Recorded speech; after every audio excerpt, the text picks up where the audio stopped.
আসসালামু আলাইকুম। আজকে আমরা অর্থ বিল ২০২৬-এ বিনিয়োগের ক্ষেত্রে যে আমরা ট্যাক্স রিবেট পেতাম, সেখানে একটা বড় ধরনের পরিবর্তন আসে। সেই পরিবর্তনটা নিয়ে আলোচনা করব।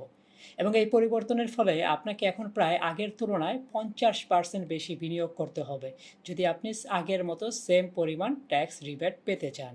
আমি মোহাম্মদ মিজানুর রহমান, এইচআর ম্যানেজার হিসেবে টিবিএস ফাইন্যান্স পিএলসিতে কর্মরত আছি। আজকের ভিডিওতে আপনাকে স্বাগতম। তাহলে চলুন দেখা যাক অর্থ বিল ২০২৬-এ কী কী পরিবর্তন আসছে। অর্থ বিল ২৬-এ প্রধানত দুটি পরিবর্তন আসছে। প্রথম যে পরিবর্তনটি আসছে সেটা হচ্ছে রেয়াতের হার ১৫% থেকে ১০% করা হয়েছে, এবং দ্বিতীয় যে পরিবর্তনটি আসছে সেটা হচ্ছে রেয়াতের পরিমাণ ১০ লাখ টাকা থেকে ৭.৫ লাখ টাকা করা হয়েছে। চলুন বিষয়টি উদাহরণের মাধ্যমে দেখা যাক। ধরা যাক আপনি সারা বছর বেতন ভাতা বাবদ ১৮ লাখ টাকা কোম্পানি থেকে পেয়েছেন।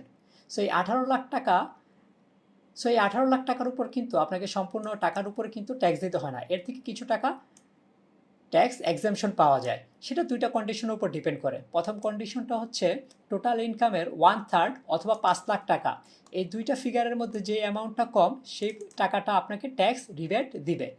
সো 1/3 হচ্ছে ১৮ লাখ টাকা, আর 1/3 হচ্ছে ৬ লাখ টাকা, আর ৫ লাখ টাকা যদি এখানে বসাই, ৫ আর ৬-এর মধ্যে আপনার ছোট ফিগার কিন্তু ৫ লাখ টাকা। সো ১৮ লাখ থেকে ৫ লাখ টাকা বাদ দিলে ১৩ লাখ টাকা, এটা আপনার হচ্ছে ট্যাক্সেবল ইনকাম। এই ১৩ লাখ টাকার উপর আপনার ট্যাক্স ক্যালকুলেশন করা হয়। সো এই ১৩ লাখ টাকা এর উপরে কিন্তু আমরা যে ট্যাক্স আসে সেটা আমরা সম্পূর্ণ দেই না। আমরা যদি বিভিন্ন মাধ্যমে বিনিয়োগ করি তাহলে একটা আমরা ছাড় পাই, এই ছাড়টাকে বলে ট্যাক্স রিবেট। সো এই ট্যাক্স রিবেটটাতেই পরিবর্তনটা এসেছে। তাহলে আমরা চলুন দেখি কি পরিবর্তন এসেছে।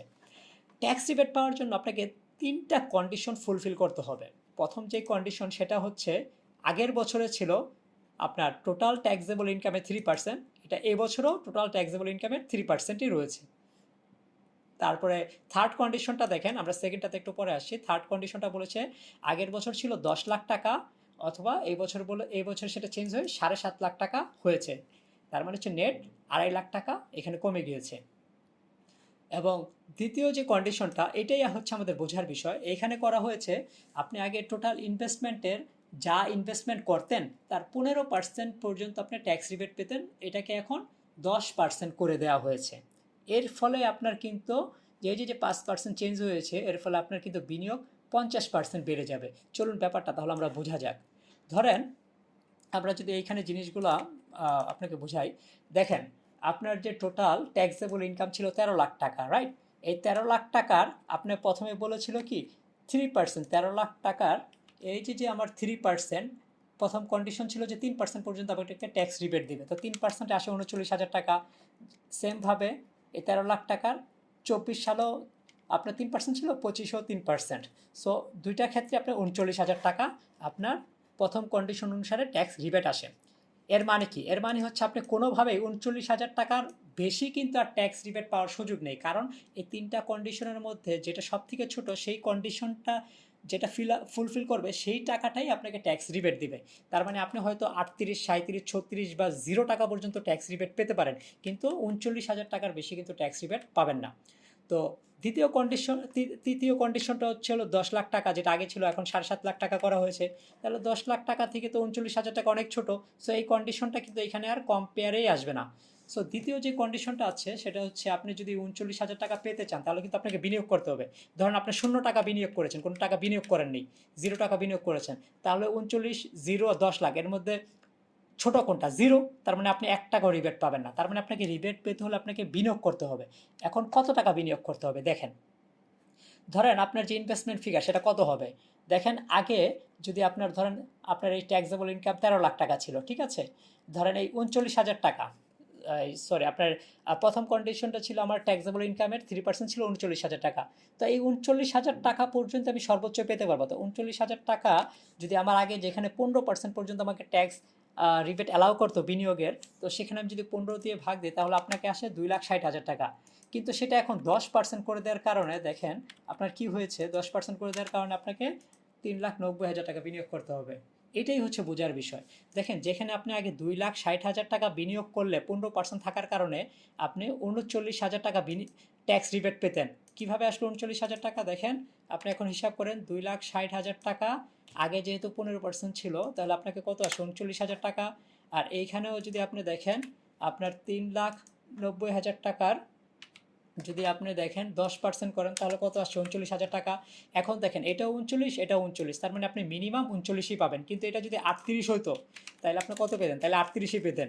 এখানে যদি 0 হতো তাহলে 0ই পেতেন। তাহলে তার মানে যে কোনোভাবে আপনাকে বিনিয়োগ 39,000 করতে হবে, যাতে অ্যাটলিস্ট আপনি 39,000 টাকা বিনিয়োগ পান।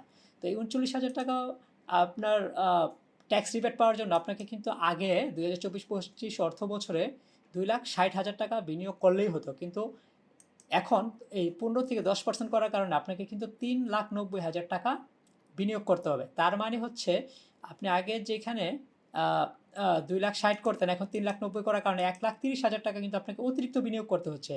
এবং এই 1,30,000 টাকা কিন্তু 2,60,000 টাকার 50%। তার মানে আপনার বিনিয়োগ 50% বাড়াতে হবে যদি আপনি আগের পরিমাণ 39,000 টাকা, যেরকম ফর এক্সাম্পল আপনি বিনিয়োগ ট্যাক্স রিবেট পেয়েছিলেন, আগের পরিমাণ ট্যাক্স রিবেট পেতে চান। তারপরে এটাকে অন্যভাবে বলা যায়, আপনার যে ট্যাক্সেবল ইনকাম ছিল ধরুন 13 লাখ টাকা, রাইট? সেই 13 লাখ টাকার দেখেন কি হয়েছে আপনার, যে আমরা যদি 13 লাখ টাকার এইটা দেখি, যে ধরেন আপনার এই যে 2,60,000 টাকা, রাইট? 2,60,000 টাকা আপনি বিনিয়োগ করেছেন, সেটা আপনার টোটাল ট্যাক্সেবল ইনকামের কত পার্সেন্ট? সেটা 20%। আর এখন আপনাকে এই 3,90,000 টাকা বিনিয়োগ করার কারণে ট্যাক্সেবল ইনকামের কত পার্সেন্ট? 30%। তার মানে হচ্ছে আপনি আগে ধরেন আপনার কাছে 13 লাখ টাকা আছে, সেটার 20% বিনিয়োগ করে দিলেই আপনি কিন্তু সর্বোচ্চ ট্যাক্স রিবেট পেয়ে যেতেন।